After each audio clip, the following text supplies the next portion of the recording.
aurtengua azten nagusi esango nuke parte hartzaileena, herrikoiena, euskaldunena gertatzen nahi dela,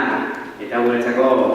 notizionala, gero irekiagoa gertatzen nahi da zegoantzia, gero anitzagoa, eta nire ustez hau da jarraitu behar dugu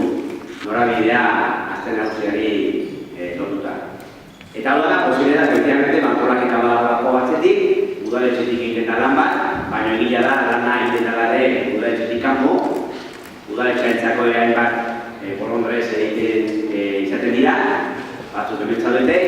eta gero ere, udaletxetik kanpo, badaude beste egitarauak, hor daude piratak, eta beste elkarte batzuk ere bai, osagarrian dianak azten nagusiarekin, eta nik uste, poliki lortzen egana dela,